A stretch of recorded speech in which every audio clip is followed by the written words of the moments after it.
Bonjour, QCM en 3 étapes, vidéo 11, utiliser les vignettes avec l'application Anki. Le contexte de travail reste le théorème de Pythagore en quatrième. Anki est un logiciel de répétition active et espacée qui permet d'apprendre efficacement un grand nombre de choses. L'apprentissage peut s'effectuer sur un smartphone, une tablette ou un ordinateur avec une application installée localement ou en ligne avec un navigateur internet. Les applications qu'on peut installer localement sont Anki, c'est gratuit, c'est pour les PC, Mac, Windows, Linux, etc.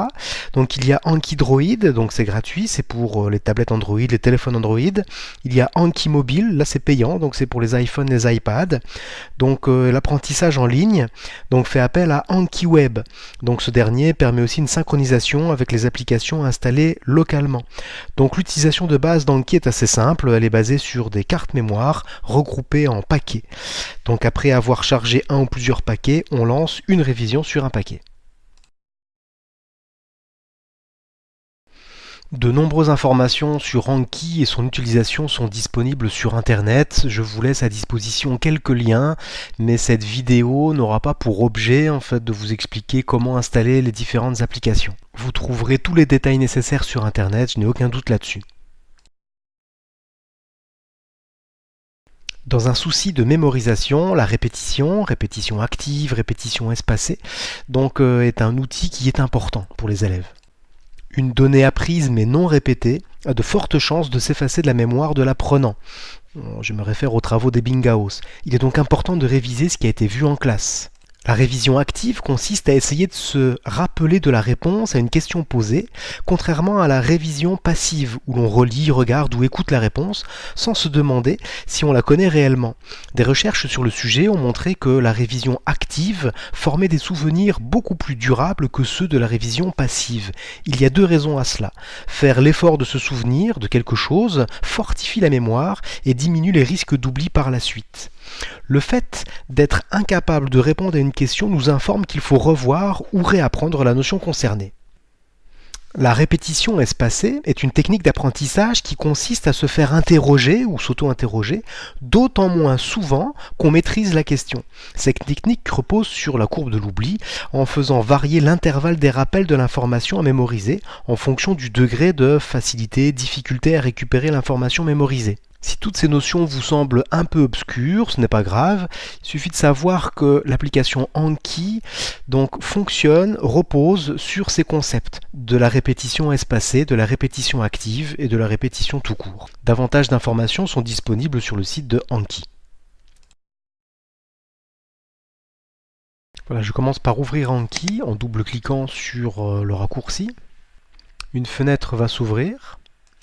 Celle-ci, on voit bien que cette fenêtre prend en compte différents comptes. Donc on peut avoir sur un même ordinateur plusieurs comptes qui peuvent correspondre à des comptes élèves par exemple. Mais en tout cas pour l'instant je vais utiliser le compte Alain Garland et je vais ouvrir. Alors on va construire un paquet de cartes. Donc pour ça je vais cliquer sur créer un paquet. Donc je vais mettre maths, donc quatrième, donc le théorème de Pythagore. Voilà, donc ça, ce sera mon paquet de cartes, en tout cas son nom. Donc à partir de là, je clique sur le théorème de Pythagore, je suis bien dans ce paquet, et je vais lui dire, je vais ajouter des cartes.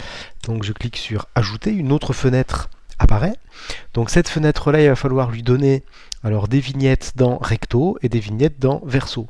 Donc pour ça, alors je vais ici aller dans le paquet de vignettes pour le théorème de Pythagore. Donc je ne vais pas prendre les vignettes HD, je vais prendre les vignettes petites et je vais faire CTRL-C, enfin copier. Et donc je vais retourner ici, CTRL-V, et j'ai bien là en fait la vignette qui est dans recto. Il faut que je mette la carte correction en fait dans verso. Donc je reviens ici, c'est la 1. Et donc du coup CTRL-C pour copier. Et puis donc je retourne alors par là. Et donc CTRL-V. Voilà, j'ai donc une première carte, on va dire, recto verso. Je lui dis de l'ajouter. On est bien par là, en fait, sur quatrième, le théorème de Pythagore. J'ai une carte dedans. Et donc, du coup, je retourne par là. Je prends la carte numéro 2, question 2. Voilà, et je retourne ici, CTRL-V. Je vais ensuite par là, la carte numéro 2. Alors c'est un peu laborieux, hein, je l'avoue, mais il n'y a que comme ça en fait qu'on peut faire les choses donc dans Anki. Bon, une fois que c'est fait, j'ai envie de dire c'est fait quoi. Alors, donc on prend un petit peu de temps. Voilà, je vais pas toutes les faire les 21, mais c'est bien cette technique-là qu'il faut faire. Je vais mettre la vidéo en pause. Voilà, j'en suis à la carte 20. Donc du coup, je vais ici retrouver la carte 20, CTRL C,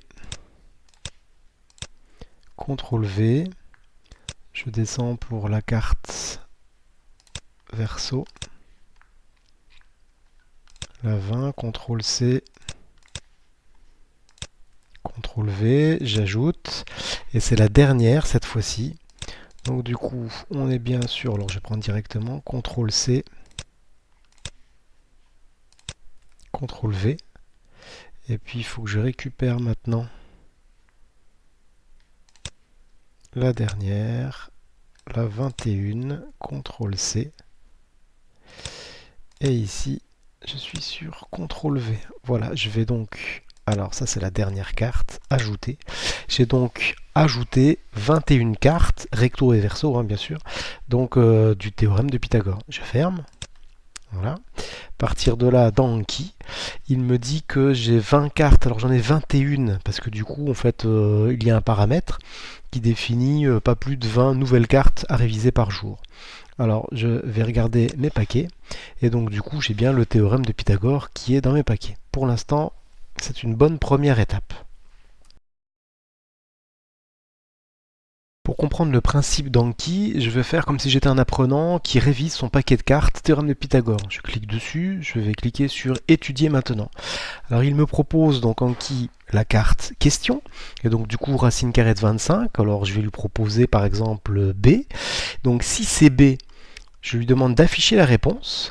Et donc du coup, ah bah oui, j'avais prévu B, donc ce qui fait que j'ai une bonne réponse. Alors si c'est une bonne réponse, soit je l'ai trouvé très facilement, donc oui, je lui dis que j'ai trouvé très facilement. Et à partir de là, il me proposera en fait cette première carte dans longtemps, c'est-à-dire enfin pas tout de suite quoi. Et donc du coup, plus on va avoir une carte en réussite, plus elle sera en fait proposée sur un temps long. Alors que si on se trompe, et bien du coup, cette carte reviendra de manière beaucoup plus fréquente. Voilà en fait le principe. Et donc il n'y a pas en fait à lui dire quelle est la bonne et la mauvaise réponse, c'est l'élève, l'apprenant, qui définit lui-même si il a bon ou il n'a pas bon. Imaginons en fait que voilà, je n'arrive pas à repérer l'hypoténuse et donc je vais mettre, je pense que c'est DG. Donc voilà, c'est DG en fait la bonne réponse, j'affiche et donc du coup, ah bah non, c'était réponse A, c'était pas DG, oui tiens zut, l'hypoténuse en fait c'est DF. Donc je vais lui dire à Anki qu'il faut que je revoie cette carte. Et donc j'ai parmi les trois boutons, c'est l'élève qui volontairement va définir, voilà, cette carte il faut que je la revoie, ou alors il ne faut pas que je la revoie. Et c'est Anki qui reproposera en fait un algorithme un peu particulier, donc la fréquence de réaffichage en fait des différentes cartes. Bon, je ne vais pas les faire toutes, mais en tout cas le principe est bien là. Alors je vais fermer donc Anki, en tout cas au moins ce paquet de révision. Voilà, je ferme. Vous voyez bien qu'il y a des synchronisations en fait qui se font et donc du coup Anki est en train de transférer les cartes qui sont là en fait en local et il va les proposer donc sur Anki Web, donc l'application en ligne. Donc comme j'ai un compte Anki Web, donc le lien en fait se fait assez facilement. Alors comme là en fait c'est alors non pas 21 questions mais c'est les 42 vignettes qui sont à télécharger, donc ça va prendre un petit peu de temps. J'en profite pour dire que ce qu'on a vu là sur l'utilisation de Anki avec l'ordinateur fonctionne exactement de la même manière avec une tablette ou un smartphone. Exactement la même chose. Bon, maintenant en fait que tout s'est fait correctement, donc je vais fermer tout ça. Donc la synchronisation a été réalisée, je vais maintenant aller sur Internet. Dans n'importe quel navigateur, je tape Anki Web. Voilà. Et donc du coup, je vais pouvoir m'authentifier. Voilà, donc du coup je vais retrouver mes différentes cartes. Donc comme il y a eu une synchronisation, je retrouve mon paquet. Alors je pourrais très bien réviser donc en ligne mes paquets de cartes, il n'y a pas de souci. Donc d'ailleurs il indique que j'ai 2 cartes qui ont été bien réussies, puis qu'il m'en reste 18 à réviser, on va dire pour aujourd'hui. Alors là ce qui va m'intéresser c'est d'essayer de mettre à disposition des autres utilisateurs ce paquet de cartes. Alors je vais mettre dans Action, donc Partager, ici. Donc du coup je vais mettre alors, maths. Alors, je vais reprendre comme ceci, maths quatrième, et je vais par exemple mettre le théorème de Pythagore. Voilà. Donc à partir de là, je vais mettre la même chose. C'est simplement en fait pour qu'il y ait quelques mots-clés. Alors je vais enlever les petits tirets, mais tout ça en fait c'est vraiment pas très important. Donc le théorème de Pythagore, et je vais faire exactement pareil. Ici je ne vais pas m'embêter. Donc je déclare que oui, je suis bien propriétaire en fait de tout ce qui est par là, et donc du coup qu'il n'y a pas de souci, je vais partager. À partir de là, donc Anki va alimenter sa propre base de données, donc avec les cartes, en tout cas avec les paquets de cartes qu'on a créés.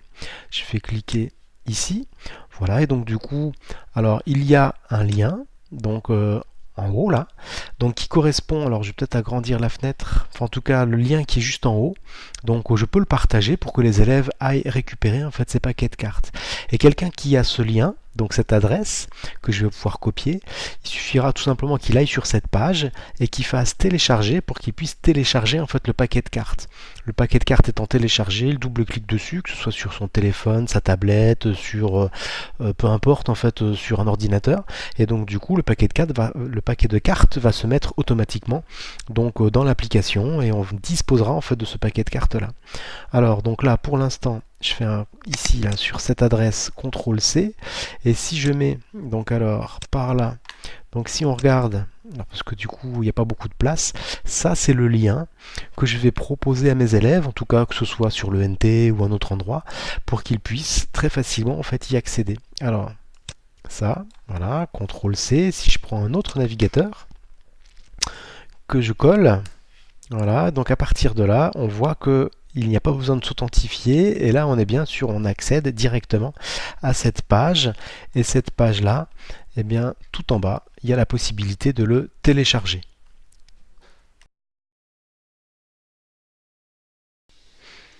Alors l'idée est de communiquer le lien de la page de Anki qui contient en fait les cartes du théorème de Pythagore sous une forme. Alors ici c'est sous forme d'un QR code, mais ça peut être un lien sur le NT, ça peut être vraiment plein de manières différentes de communiquer en fait ce lien là. Alors à partir d'une tablette, voilà, donc la tablette va sur ce lien, sur cette page. Il suffit de cliquer sur télécharger, donc on télécharge le paquet. Alors la tablette est en train là actuellement de télécharger le paquet. Quand le paquet de cartes sera téléchargé, donc la tablette l'indique, on clique sur le fichier, et donc comme l'application Anki est déjà installée, on lui dit installe le paquet, voilà, et puis c'est tout. En fait Anki est ouvert, là ça se fait très facilement, et donc on voit bien que le théorème de Pythagore est disponible. Donc là on est en train de réviser les cartes tranquillement, donc à partir d'un compte ou en tout cas d'une tablette qui n'a rien à voir avec mon compte qui a permis de construire en fait ces questions.